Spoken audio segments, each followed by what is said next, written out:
Thank you very much for a fascinating presentation. I think we all learned a lot. I don't know what to say, but it was very refreshing after a couple of a little bit more pessimistic, or how could I say, pessimistic narratives towards the AI. But Mr. Tokui has given us a different perspective. So we can discuss. I like to finish in 15 minutes or 20 at most. So anyone with any question or comments? Okay, Joseph. Mine is more just a comment. One of the things that we were discussing in our research was the power of small models. And I loved how you positioned that within the kind of the power dynamics of Silicon Valley and the kind of the appropriation, but it's not anything new. It's actually just a new form of consumption. And I think one of the really beautiful promises of AI is the capacity of small models to give creative agency back to creatives and artists and musicians. So getting to see that come to life before my eyes this evening was truly amazing, and refreshing is the word. It was the light relief we all needed. And so I just wanted to say thank you so much for sharing that with us. And yeah, I look forward to seeing it take on and other musicians be able to harness that. So thank you so much. Thank you so much. Actually, I think I'm so naive to say this kind of stuff. Like I face, like every day I face like a financial pressure to cope with like a promise of generative AI, and but I want to keep fighting against those. Thank you so much for the amazing presentation. That's so inspiring that I learned a lot. So I have a question about like the kind of community of people who are sharing your mission or your vision. So that when you are designing multiple projects is it like your single project, or are there people who share interest? Or if so, what kind of people are your community members, or what kind of communities are there? So that's my question. That's a great question. I mean, I came from DJ and also like a media art background, and computer science. And so I know a lot of media artists or digital artists who are interested in new like AI capabilities. So I tend to talk to those people. And before 2020, there was like a community of media artists and who are, again, interested in new deep learning technology. And back then, it was all about how you can use those technology to create new texture or new sound, new shape or whatever, rather than imitating existing art piece or streamlining the production process. So I saw the huge shift in the landscape. And nowadays, there are so many like AI artists. But back then, I know like 10 people or something worldwide. Such a small community back then. Yeah. That's kind of interesting. Like, so it seems that the media artists who are familiar with who are comfortable with the tech development is a kind of your teammates also. Yeah. It's not like the musician, you are not, so the musician may not be your main. That's a good question. Yeah. Yes, I don't have. I mean, I know many researchers in, for example, ILCAM, which is a national like AI music institute in France. So I know many researchers in AI for music, but I don't have any. I should say I have few musician friends who actually uses AI or who develops those stuff. Yeah. And also, I think why media artist was so interested in AI was that media itself is like you expect it to reflect the capability and negative aspect of the new technology. So they are trained to see new technology very critically. So so before 2018, it was not about creating like a fancy-looking visuals or acquiring Instagram followers. It's more about like critical activities, I think. Yeah. どうもありがとうございました。I have a question. My question is about your point about, I don't know whether you have been addressing this question consistently, but at one slide you say how to make people dance. And I think it's a fundamental question which allow us to kind of define what creativity means in more effective and, boldly sense of what culture is. There has been a debate between sort of a discourse and affect, and what moved us and what dances and so on. And I think dance music is one genre where this question has been raised in different ways. Some people say, dance music is as close to pure sonic experience and different from pop music, let's say, where, things like race and more biographical just information about the look and so on is more important. But they say romantically that dance music is not. It's a pure sonic experience, which means that being creative sometimes means creating that music that you can dance to, So my question is, would you consider being creative in dance music? Well, is it the same as music that make people dance? I mean, they can be all sort of different factors. Wow, I've never thought about that. But the reason why I mentioned here to make people dance, I think it's relatively easy to create very experimental music with AI. But I'm not so interested in that aspect, and also I'm not interested in emotional stuff. I just wanna, as you said, I just wanna make unique sonic experience, or So also I think here I always use this very simplistic diagram, but again, it's easy to create random ideas, far from convention, but it doesn't resonate with people.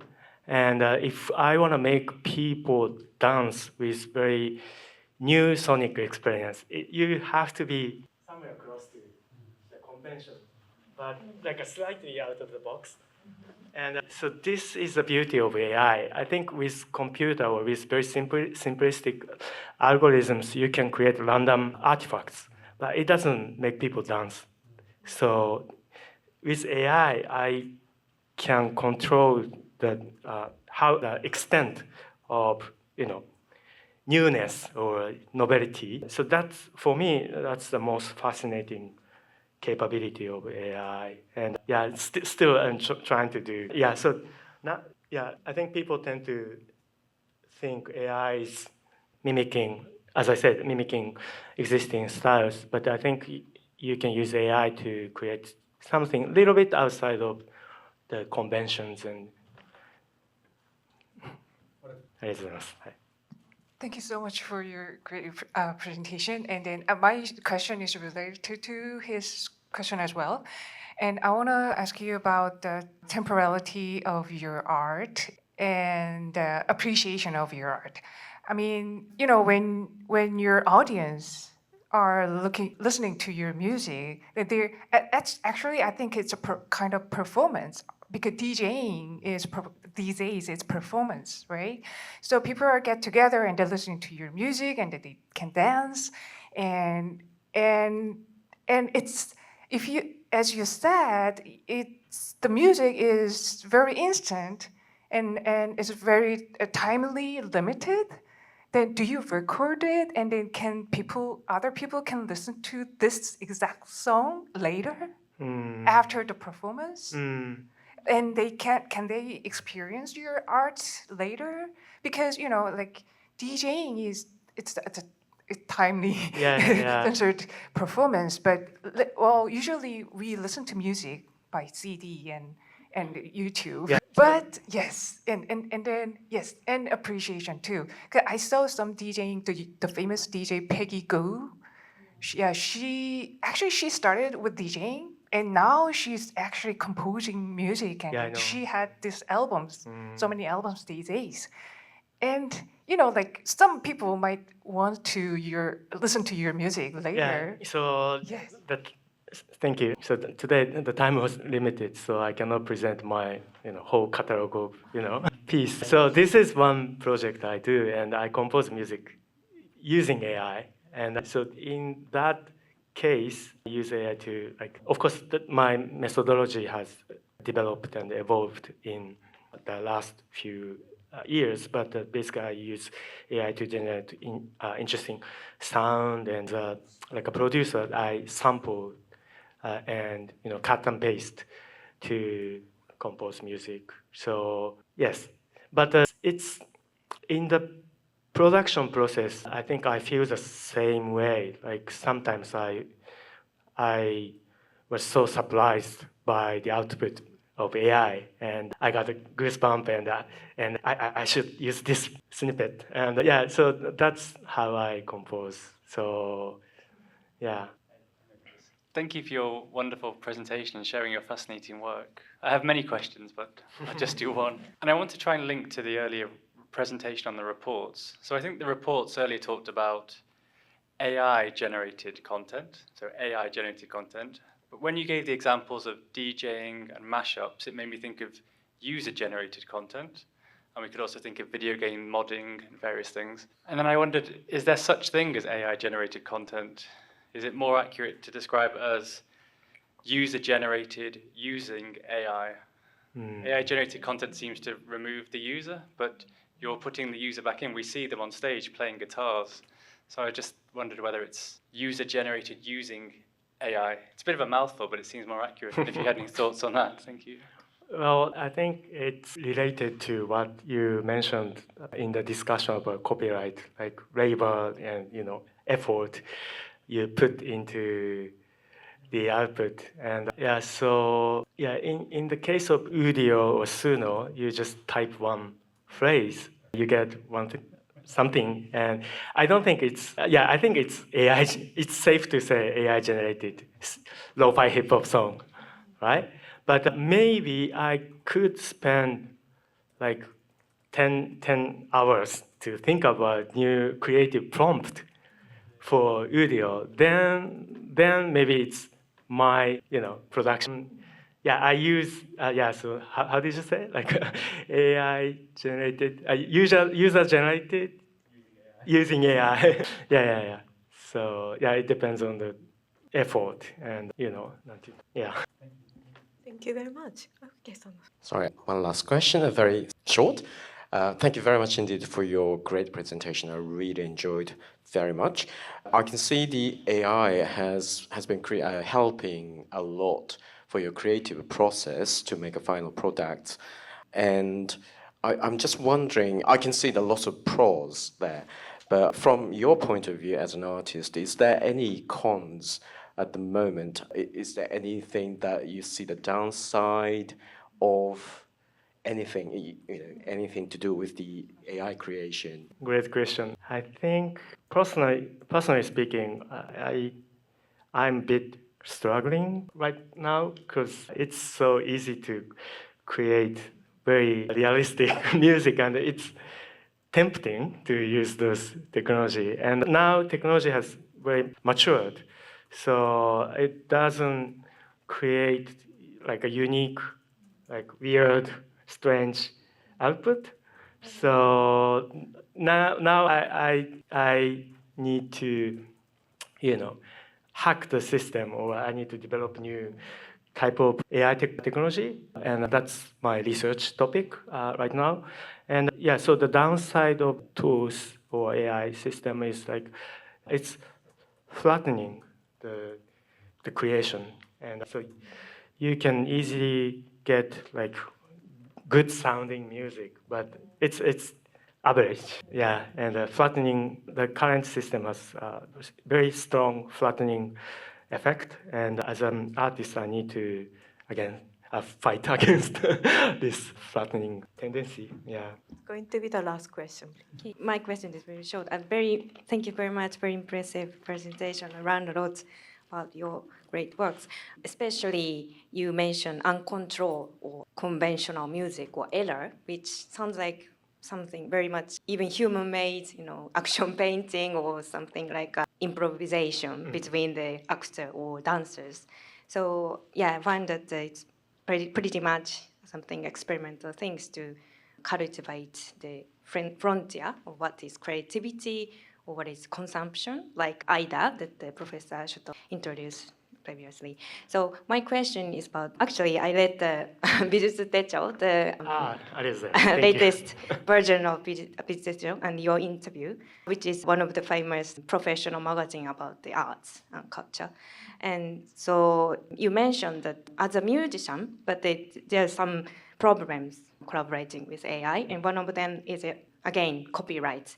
And then you introduce one good practice example, like to provide the AI product some logo of fairly trained, like fair trade of coffee product, for example. So I just wondering, can you give us a little bit more details about it? Or if you know another good example as policy intervention, as I am a researcher of cultural policy, so as a musician, if you any good practice as a policy intervention to protect copyright. Yeah, so there is an initiative called Fairly Trained, and it's more like a fairly traded or fairly trade. Like if you go to Starbucks, you see like fairly traded coffee beans logo, and it's basically the same idea. So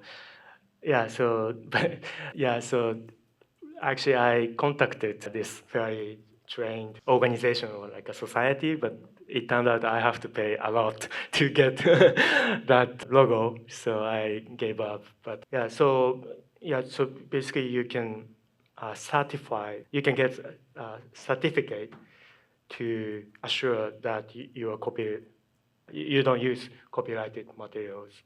That's one thing. And other than that, in our system, like a Newton system, our users can upload their own sound data set, and we train models for them. And so before training, we actually listen to each sound to ensure that they don't use somebody else's material. But it's right now like a manual labor. And I want to, I think this, for this, we should use AI, but sorry, I'm not sure I answered your question or not. But Okay, well, thank you very much, and thank you for your understanding about our time constraints, but I'm happy to conclude this session. It was really great. Thank you so much, Tokui-san. Thank you.